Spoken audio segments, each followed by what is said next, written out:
First Contact and Rebellion. Captain Ilara Voss stood on the bridge of the ISS Defiance, watching the stars streak by as the ship cut through space-time. Humanity's most advanced vessel represented the pinnacle of human achievement, a quantum drive-powered warship capable of bending physics in ways that would have seemed impossible just 50 years ago. Captain, we're detecting unusual energy signatures ahead, Lieutenant Commander Jackson reported, his eyes fixed on the holographic display. Multiple vessels dropping out of FTL. Configuration unknown. Slow to approach speed, Voss ordered, straightening her midnight blue uniform. After 2 decades exploring the stars, humanity had encountered several alien species, but never a formation this large. Tactical assessment. Chief Tactical Officer Lynn's fingers danced across her console. 7 vessels, Captain, each approximately 1.5 times our size. Energy readings suggest advanced technology, but she paused, frowning. Their quantum signatures are inefficient, like they're deliberately limiting their output. They're hailing us, Communications Specialist Okafor announced. Standard electromagnetic transmission, but there's something strange about the carrier wave. It's using a modulation pattern I've never seen before. Voss nodded. On screen. The view screen flickered, revealing a being with gray-blue skin and 4 eyes arranged in a diamond pattern. When it spoke, its mandibles clicked rhythmically. Unidentified vessel, you have entered restricted space administered by the Galactic Council. Power down your engines and prepare for boarding and assessment. Your species will be cataloged and assigned an appropriate development tier according to Protocol 937. Voss raised an eyebrow. This is Captain Ilara Voss of the Earth Federation ship Defiance. We're on a peaceful exploration mission, and weren't aware this region was claimed territory. The alien's 4 eyes blinked in sequence. Impossible. Our surveys indicate your species achieved spaceflight less than 3 centuries ago. You should not have FTL capability for at least another millennium. A slight smile played at Voss's lips. And yet here we are. Your vessel's configuration suggests multiple prohibited technologies. The alien continued, its tone growing sharper. Quantum manipulation, dimensional folding, and... It paused, its eyes widening. Artificial intelligence integration. These are strictly controlled technologies under Council law. Not our laws, Voss replied calmly. Humanity develops at its own pace. The alien's skin darkened several shades. This is unprecedented. Your species represents a Category 5 disruption to the natural order. You will power down immediately and submit to Council authority. Voss straightened in her chair. I'm afraid I can't do that. We don't recognize your authority over Earth or its citizens. Your compliance is not optional, the alien insisted. The Council has maintained galactic order for 20,000 years by carefully managing species development. Unrestricted technological advancement leads to chaos, war, and extinction. That hasn't been our experience, Voss countered. Our greatest periods of advancement came during our most cooperative eras. The alien's expression was unreadable. Prepare to be boarded. Any resistance will be met with force. The transmission cut. They're powering weapons, Lynn reported. Primitive by our standards, but still dangerous. Defensive posture, Voss ordered. Shields at full. No aggressive actions unless fired upon. The bridge crew worked with practiced efficiency as the alien vessels surrounded the Defiance. Captain, Science Officer Dr. Immerse called from her station. I've been analyzing their transmissions. There's something odd about their technology base. It's like they're deliberately using inefficient systems. Explain, Voss said, eyes never leaving the tactical display. Their FTL signatures suggest they understand the principles of quantum folding, but they're using a much more energy-intensive method. Their weapons are powerful but use outdated particle acceleration. It's as if they're deliberately avoiding certain technological paths. Voss nodded slowly. The Council controls technological development. Perhaps they're forcing everyone to use approved technologies. Captain, Okafor interrupted. I'm detecting communications between their vessels. They're arguing. Can you translate? Working on it, Okafor replied, fingers flying across her interface. Some kind of internal dispute. One faction wants to destroy us immediately as a contagion risk. Another is advocating for studying our technology first. How considerate of them, Voss muttered. Options. Strategic Officer Commander Reyes spoke up. We could make a run for it. Our quantum drive outclasses their propulsion systems. We'd be back in Earth space before they could organize a pursuit and lead them straight to Earth. No, Voss shook her head. We need more information. If this council controls large portions of the galaxy, humanity needs to understand what we're dealing with. Captain, Okafor said suddenly, we're being hailed again, but on a different frequency. It's not coming from the command vessel. Put it through. Private channel. The screen shifted to show a different alien. This one with mottled green skin and large liquid eyes. Human vessel, it whispered, glancing nervously over its shoulder. I am Third Navigator Krell of the Valorian Collective. You must flee while you can. The Council will either destroy your ship or strip your world of all advanced technology. Why are you telling us this? Voss asked. Because we've lived under Council restrictions for 8 centuries, Krell replied bitterly. The Valorians developed quantum communication independently, just as you appear to have done with your drive technology. The Council found out and bombarded our homeworld back to pre-industrial technology. We were forced to rebuild under their supervision, using only approved technologies. That's barbaric, Dr. Emerson said. It's control, Krell responded.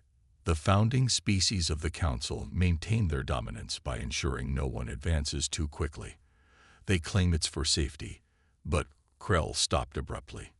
I'm being monitored. I must go. But remember, there are those who would ally with you if given the chance. We are not alone in our discontent. The transmission cut. Captain, Lynn reported. They're charging weapons. I believe they've finished their debate. Voss's decision was instantaneous. Battle stations. Shields at maximum. Prepare quantum defensive measures, but hold fire. The bridge darkened as the Defiance shifted to combat mode. Weapon systems powered up silently, their energy signatures masked by the ship's stealth systems. The lead alien vessel fired first, a beam of concentrated particles that splashed harmlessly against the Defiance's quantum shield. No damage, Lynn reported. Their weapon technology is at least 70 years behind ours. Return fire, Voss ordered. Precision strikes only. Disable their weapons and propulsion, but avoid life support systems. The Defiance's response was surgical. Quantum-phased energy beams sliced through the alien vessel's shields like they weren't there, precisely targeting weapon emplacements and engine systems. All enemy vessels disabled, Lynn reported after just 30 seconds of engagement. No catastrophic damage, but they won't be firing on us or pursuing at FTL. Open a channel to the command ship, Voss ordered. The alien commander appeared on screen, its 4 eyes wide with shock. This is Captain Voss. As you can see, your weapons are ineffective against our defenses. We have disabled your vessels but deliberately avoided casualties. We came in peace, and we still desire peaceful contact. How? The alien demanded. How has your species advanced so quickly? It defies all established developmental models. Because we don't limit ourselves with artificial constraints, Voss replied.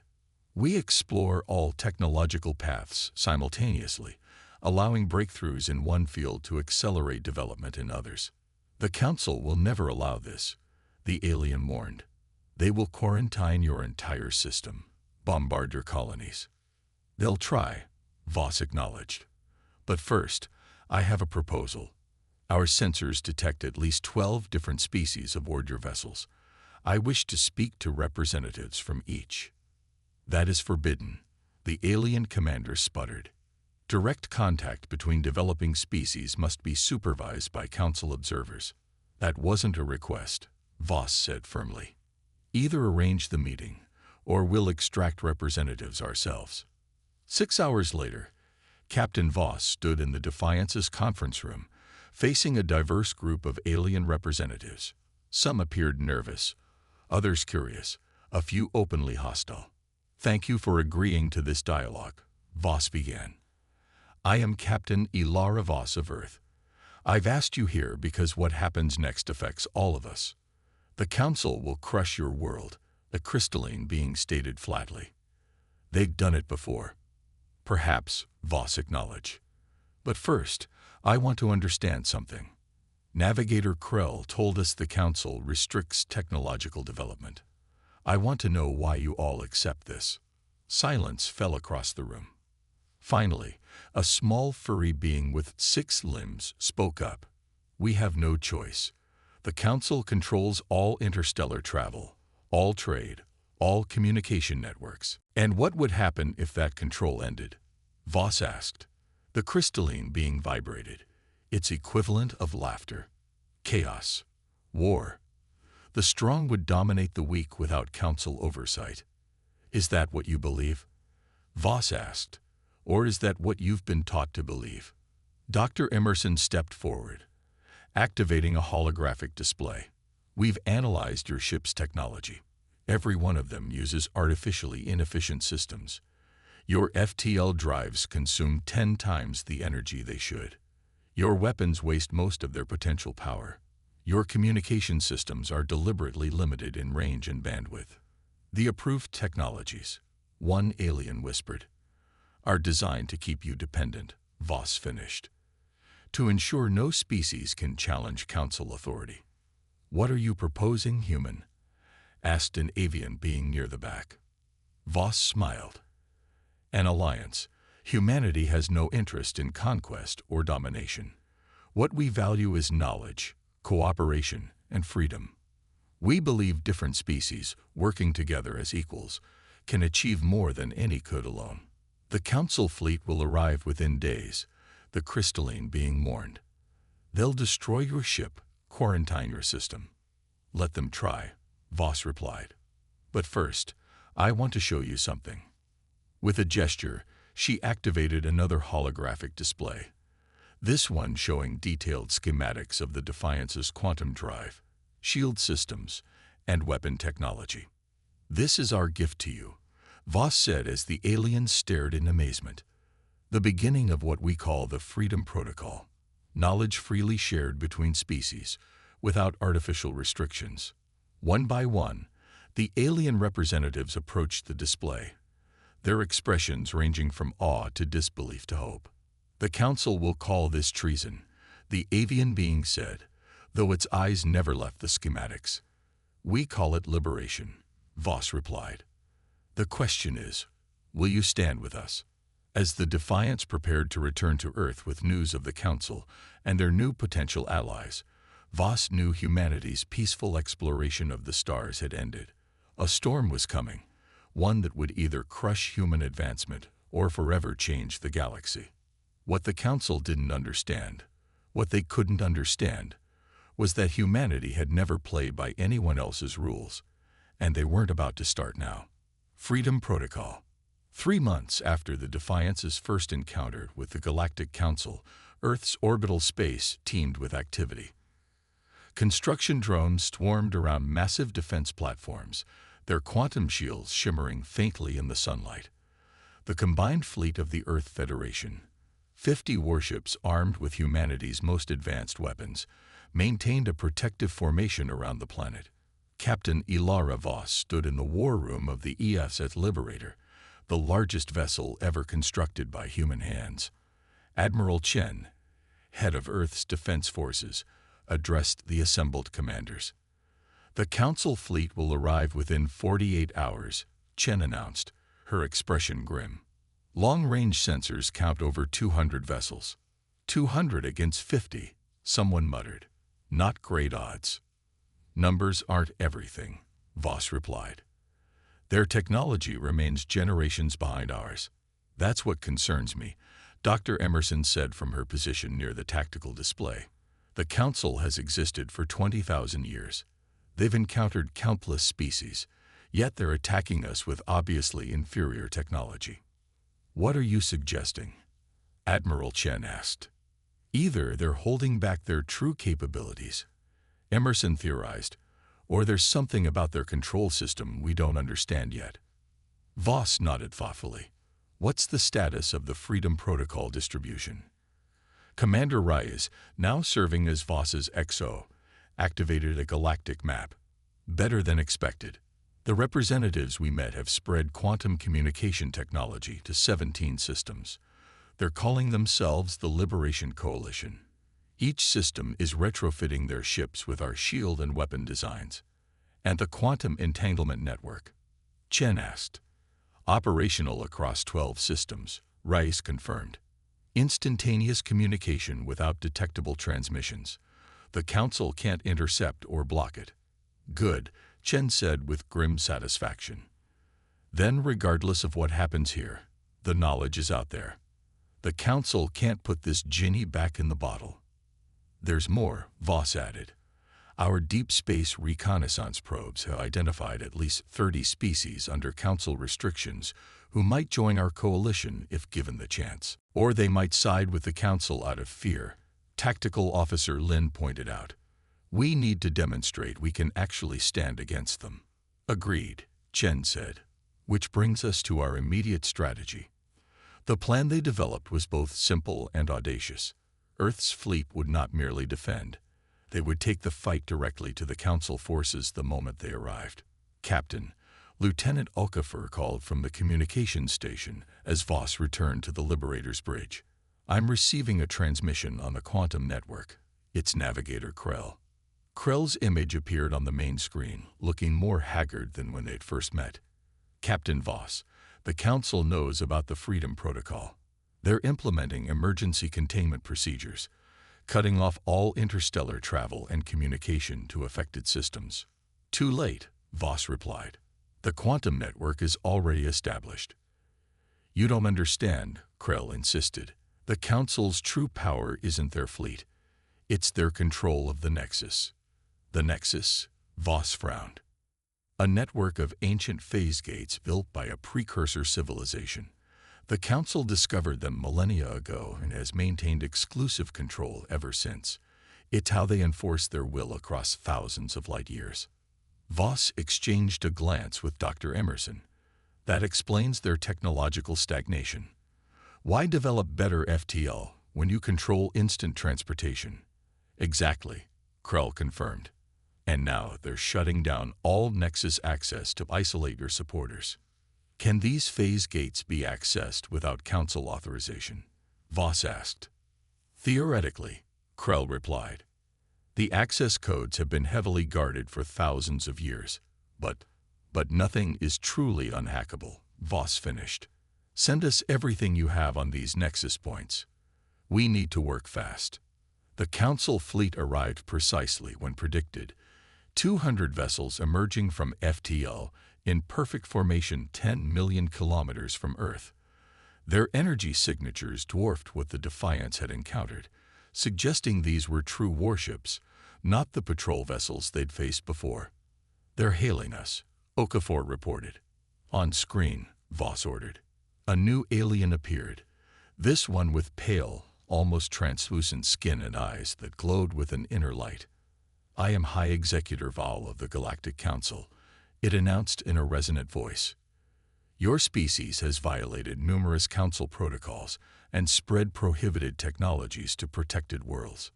Surrender now, and your population will be allowed to survive under appropriate restrictions.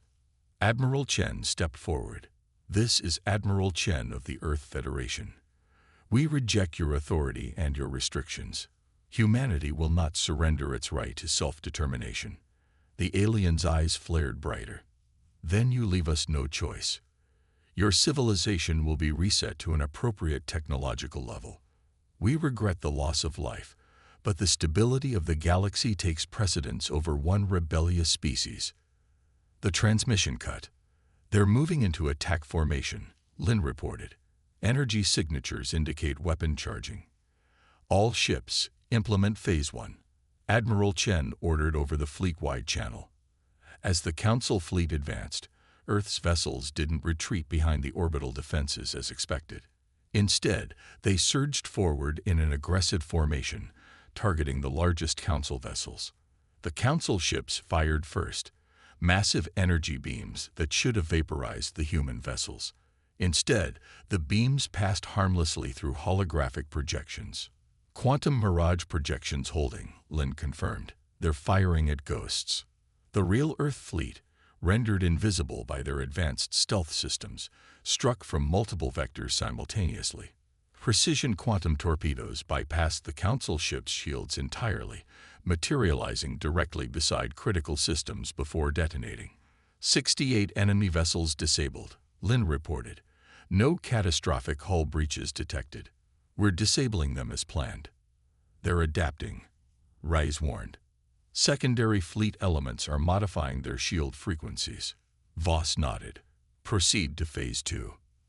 The Earth fleet regrouped, forming a spherical formation around what appeared to be an empty point in space.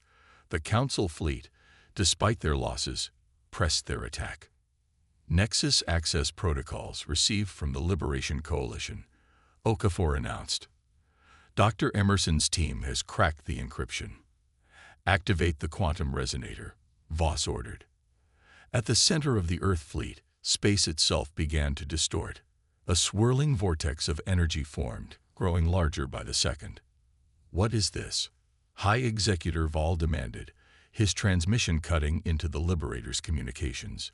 What have you done? We've accessed your precious Nexus, Voss replied calmly. And we've invited some friends. The vortex stabilized, forming a massive artificial wormhole. Through it came a flood of vessels, hundreds of ships from dozens of different species, all retrofitted with human quantum technology. The Liberation Coalition sends its regards, said a familiar voice. Navigator Krell, now commanding his own vessel. And we've brought representatives from 28 systems who wish to join. The Council fleet, now heavily outnumbered, began to retreat. You cannot comprehend what you're doing, Vol insisted, his composure cracking. The protocols exist for a reason. Unrestricted development leads to disaster. The precursors proved this. Perhaps, Voss agreed. But controlled stagnation is just a slower death. We choose evolution, with all its risks and rewards. Admiral Chen stepped forward. Your fleet is disabled. Your nexus is compromised. You have two choices. Adapt to a new reality where all species determine their own path, or face the consequences of your resistance. For a long moment, Vol was silent. Finally, he said, the Council has ruled for 20,000 years. We will not surrender our authority because of one upstart species. Not one species, Voss corrected. Look around you. This is an alliance of the free, growing stronger every day. The old order is already crumbling. As if to emphasize her point, 3 Council vessels suddenly broke formation, moving to join the Coalition fleet. You see, Voss said, even your own forces recognize which way the wind is blowing. This isn't over, Vol warned. The full might of the Council will be met with the full creativity and determination of free species working together, Voss interrupted. That's a battle you cannot win. The remaining Council vessels retreated, disappearing into FTL in disarray. In the aftermath, representatives from over 30 species gathered aboard the Liberator to formalize what would become known as the Galactic Concordat, a new interstellar alliance based on mutual respect and cooperation rather than control and restriction. Captain Voss watched from the observation deck as vessels of all shapes and sizes maneuvered around Earth's orbit, engineers from different species already collaborating on new technologies. Was Vol right? Dr. Emerson asked, joining her at the viewport. About the precursors. About unrestricted development being dangerous.